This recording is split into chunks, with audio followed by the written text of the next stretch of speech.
మనలోకి మనం ప్రయాణం చేస్తే మనకు కలిగేటువంటి ప్రయోజనం ఏంటి? చాలా మంచి ప్రశ్న అడిగాడు మిత్రుడు. లండన్లో మన భగవద్గీతకు సంబంధించి ఒక ఆయన ప్రచారం చేస్తూ ఉన్నప్పుడు ఆయన ఒక మాట చెప్పాడనమాట.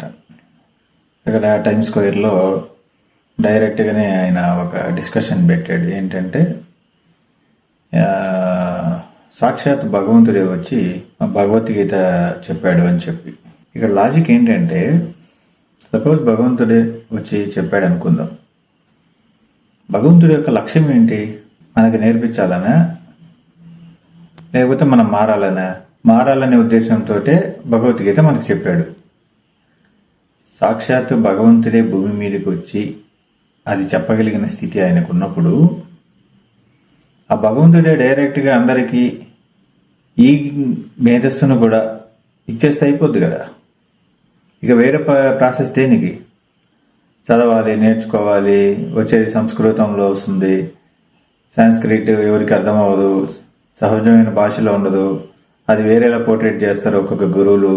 ఎందుకు ఇంత ట్రాంగిల్? డైరెక్ట్గానే వచ్చినటువంటి భగవంతుడు స్వయంగా ఆయనే భూమి మీదకి వచ్చి చెప్పగలిగినటువంటి స్థాయి ఉన్నప్పుడు అందరికీ మేధస్సుల్లోకి చొరబడవచ్చు కదా.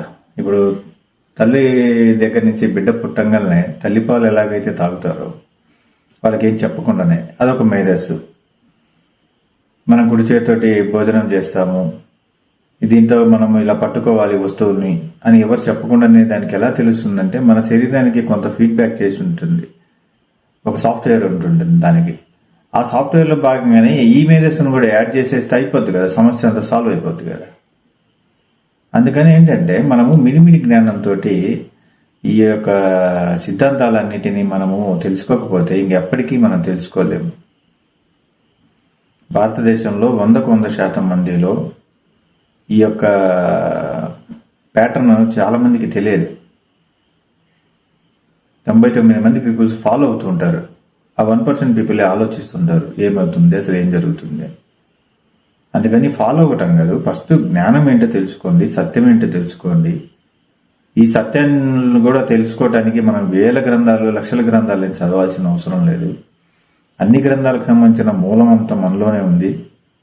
మనలో ఉన్నటువంటి మేధస్సు ఈ భూప్రపంచంలో ఉన్నటువంటి మేధస్సు ఈక్వల్గా ఉంటుంది, అందుకంటే ఎక్కువ ఏమీ ఉండదు. శక్తి ఎప్పుడు కూడా నాశనం అవ్వదు, అది పెరగదు. ఉన్న శక్తే మార్పు చెందుతూ ఉంటుంది. అందువల్ల ఏంటంటే, మనము ఇక కొత్తగా శక్తిని ఏం తెలుసుకునే పని లేదు. కాబట్టి మనలో ఉన్నటువంటి శక్తిని మనం తెలుసుకోగలిగితే ఈ భూప్రపంచంలో ఉన్నటువంటి ప్రతి ఒక్క సమస్యకి పరిష్కారం దొరుకుతుంది. అందుకని మనలోకి మనం ప్రయాణం చేయాలి. ఇదే అద్భుతం. అందుకే మనలోకి మనం ప్రయాణం అనేది ఖచ్చితంగా చేస్తేనే మనం సత్యాన్ని తెలుసుకోగలము. ఎటువంటి పరిస్థితుల్లోనూ మూర్ఖత్వానికి తావివ్వము. మనకు సత్యం తెలుస్తుంది. శాస్త్రాలన్నీ కూడా ప్రశ్నించమని అంటుంది, గుడ్డిగా నమ్మొద్దు, ప్రశ్నించండి అంటుంది. మనం దాన్ని పట్టుకోవాలి. శాస్త్రాలందరూ కూడా యోగులు మనకు బెటర్ జీవనాన్ని కోసం సంబంధించిన కొంత జ్ఞానాన్ని అందించారు. దాని ద్వారా ఇంకొంచెం బెటర్గా మనం తయారవుదాము. అంతే తప్ప ఫాలో అవ్వటం కాదు ముఖ్యం. ఇక్కడ మనం సత్యాన్ని అన్వేషణ చేసి మనకంటూ జ్ఞానం ఉంది కాబట్టి దాని ద్వారా విచక్షణ జ్ఞానం ద్వారా మనం ఏది మంచి ఏది చెడు అని తెలుసుకొని దాన్ని బట్టి మనం జీవనాన్ని కొనసాగించాలి. ఇప్పుడు ఉన్నటువంటి గ్రంథాలు, ఇప్పుడు ఉన్నటువంటి గురువులు, వీళ్ళందరూ కూడా మనం ఇంకొంచెం బెటర్గా ఉండటానికి కోసం వాళ్ళు సహాయ సహకారాలు అందించిన వారే. ఆ గురువుల్లోనే గొప్పగా ఉన్నటువంటి గురువు శ్రీకృష్ణుడు, శ్రీపాదవల్లభుడు, నృసింహ సరస్వతి, గౌతమ బుద్ధుడు, సాయిబాబా, యేసుక్రీస్తు, మహమ్మద్ ప్రవక్త, ఇంకా ఇలాంటి మహనీయులు ఎంతమందో. అందుకని ఏంటంటే దయానంద సరస్వతి, ఇలాంటి మహనీయులందరినీ మనము గౌరవిస్తూ వాళ్ళు చెప్పిన జ్ఞానంలో ఉన్నటువంటి మూలాన్ని మనం తెలుసుకోవాలి తప్ప మనం కూడా గుడ్డిగా ఫాలో అవ్వకూడదు. ఎందుకో ఏమిటో తెలియకుండానే మనం ఫాలో అవుతుంటే ఎప్పటికి కూడా మనం సత్యాన్ని తెలుసుకోలేము. అందుకని సత్యం తెలుసుకోవాలన్నా, మనకు నిజమైనటువంటి ఆనందం దొరకాలన్నా మనం ఇన్నర్లో ఎతకాల్సిందే తప్ప బయట ఎక్కడ దొరకదు. భౌతికమైనటువంటిదంతా మాయ కప్పబడి ఉంటుంది. లోపల మాయ కప్పబడే అవకాశమే లేదు. ఎందుకంటే ఆత్మ చైతన్యం అనేది మనలో ఉన్నటువంటి అతి గొప్పమైన ఆస్తి మనకి.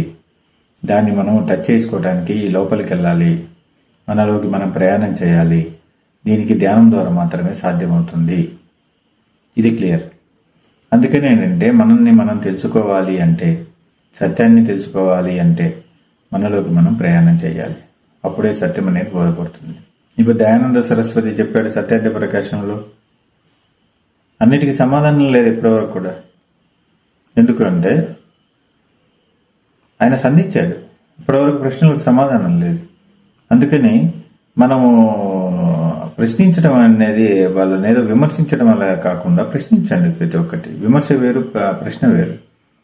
ప్రశ్న అనేది తెలుసుకోవటానికి, విమర్శ అనేది కించపరచడానికి.